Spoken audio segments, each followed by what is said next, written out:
Ele era o encarregado dos fotógrafos aqui da perícia da Zona Leste, mas o motivo que eu fui para lá foi muito escroto, né? Foi muito... É a fase que eu agradeço, é uma fase dolorosa da minha vida funcional, mas eu agradeço, porque aconteceu logo no começo da minha carreira, né? O que foi? Assédio. Assédio? Assédio. Do quê? De um delegado. É mesmo? É. Vixe, Maria.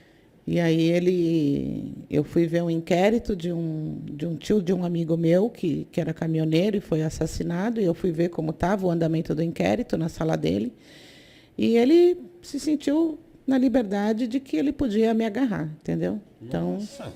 ele me agarrou com tamanha violência, ele me pegou assim, por trás aqui, assim, né? Então, ele pegou assim, que ele chegou a arrancar um brinco da minha orelha. Caralho. E eu saí daquela situação, ele ainda... Eu não lembro se foi Nossa, mas qual que é com a o loucura? bolachão ou se foi... Eu acho que ele chegou a puxar assim e falou, sou delegado de polícia, sabe?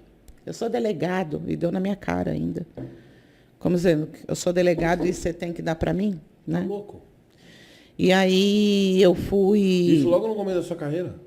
6 meses, Nossa. 8 meses que eu tinha de polícia. 8 meses. Uns 8 meses de polícia. E aí eu saí da sala correndo, fui para o meu setor, que era no mesmo andar. Quando eu entrei, os peritos ali viram que aconteceu, porque eu estava transtornada, né? Estava muito nova, 20 anos. Não tinha essa aparência, né? Eu era bem melhor. E foi levado ao conhecimento da diretoria. A diretoria tomou de imediato Mas na hora você a falou postura, lá. Porque na hora. porque tem mulher que fica com medo, né, mano? Não, de na falar, hora, né? não, na hora sim, né? E aí, o que aconteceu? Eu não falava e fiquei meio com medo, todo mundo. O que foi? O que foi? Teve um perito ali que eu confiei, falei, ele, né, pediu o apoio dos outros, e aí nós fomos parar na diretoria e ele junto. E ele falava, não foi bem assim, não sei o quê. E eu narrando o que aconteceu, eu fui colocar a mão na minha orelha, e aí eu vi que não tinha um brinco. E aí que eu falei, eu falava assim, doutor, manda alguém na sala dele. Você vai ver que meu brinco está lá, eu não estou mentindo. Eu ainda tinha que provar que eu não estava mentindo, né? E ele mandou um investigador lá na sala e trouxe meu brinco. Então, viu que eu não estava mentindo. E aí a justificativa dele é que ele morava longe, ele estava com muita saudade da família, que a família morava longe, e não sei o quê, e que ele estava passando por uns problemas emocionais, e que... Eu falei, porra, minha mãe tem problema também de disquitimia cerebral e tenta suicídio, e nem por isso ela está agarrando os outros, né? E não nessa postura. Eu chorando, né? Não... Imagina. E aí me orientaram na hora, falaram assim, não conta nada para o seu pai. Não conta nada para o seu pai, porque seu pai vai vir aqui, vai dar merda, não conta, não conta, não conta. No dia seguinte, eu fiquei sabendo que esse delegado foi ripado do DHPP. Aí, passou uns 3 dias, eu estou em casa, meu pai chega para mim e fala assim, e aí, filha, quando é seu próximo plantão? Eu falei, não sei, pai, acho que sexta ou sábado, eu tenho que ver na minha escala. Ele falou, não, você está de plantão amanhã. Eu falei, não, amanhã não, tenho faculdade, eu não estou de plantão amanhã. Ele falou, não, você está de plantão amanhã comigo. Eu falei, como assim com você? Ele falou, você acha que eu não ia ficar sabendo? Então, quer dizer que em mim você não pode confiar. Você foi colocado à disposição, você não trabalha mais no DHPP. Agora você trabalha comigo no 10º DP. Vixe. Então, assim, é um dos arrependimentos que eu tenho de não ter falado para o meu pai naquele momento, porque meu pai ia me ajudar, e não esse bando de filhos, né, de uma boa mãe, que mentiram para mim. Porque mentiram para mim, Snyder. Estou falando sério. Me ouviram. Época de máquina de escrever. E o que mais? Não existe processo nenhum. Nunca foi aberto um processo.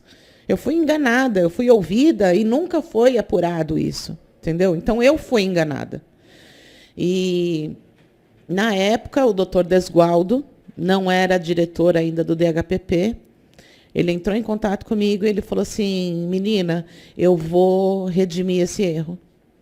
Em janeiro, eu assumo o departamento. E você volta para cá em janeiro. Eu não vou dizer que ele me ligou no dia 1 de janeiro, que era ano novo, mas eu acho que ele me ligou no dia 3 de janeiro e falou, pega suas coisas que você está no DHPP de volta.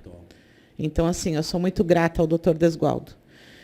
E sem contar que fiz escola com ele, né, em relação ao homicídio. Então, nesse período, foram uns 3 meses, eu fiquei trabalhando com meu pai, aqui na Zona Leste, no 10º DP. Foi o único tempo que eu fiquei longe do DHPP. Tive a infeliz e gostosa oportunidade de, recentemente, há uns 4 anos atrás, 5 anos atrás, encontrar esse delegado na academia de polícia, que ele ainda dá aula lá. E o que mais me chateou, que eu fiquei assim, admirada, e foi que já estava fazendo podcast, né? Eu contei essa história no podcast.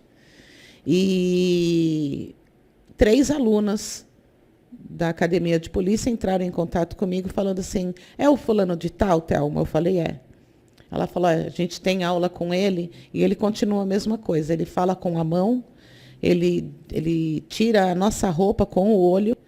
Eu comecei a ir de blusa até o pescoço, porque eu tenho seios grandes e ele ficava olhando para dentro do meu decote e o cara ainda está lá. É foda. Né? Encontrei com ele não lembrava de mim, né? Falei, oi? Ele, oi, tudo bem? Eu falei, não, tudo bem não. Tudo bem não. O senhor não lembra de mim, né? Porque eu queria que fosse hoje o que o senhor fez comigo há 20 anos atrás, quando o senhor me agarrou na sala. Aí ele saiu fora. Eu falei, não lembra, né? Quem bate esquece bem mais rápido do que quem apanha, né? Eu gostaria demais que isso acontecesse hoje comigo. Porque eu poderia até ser expulsa da polícia, mas eu ia me defender. Eu ia me defender na mesma proporção que ele me agrediu. Eu ia me defender. Então, assim, as coisas que acontecem. Vixe, né? É um mundo machista. Continuar ainda, né? Isso eu fiquei mais admirada ainda, entendeu? Dele ainda estar na ativa e ainda ter pessoas que se constrangem com ele, porque ele continua sendo um canalha, né? Continua sendo um canalha. Para ter uma postura dessa, é um canalha, né? É foda, complicado, né? É difícil. Pergunta pra galera como está a qualidade da live, se tá boa a qualidade. Por quê? Eu acho que o senhor está dando uma quedinha só no celular, porque a televisão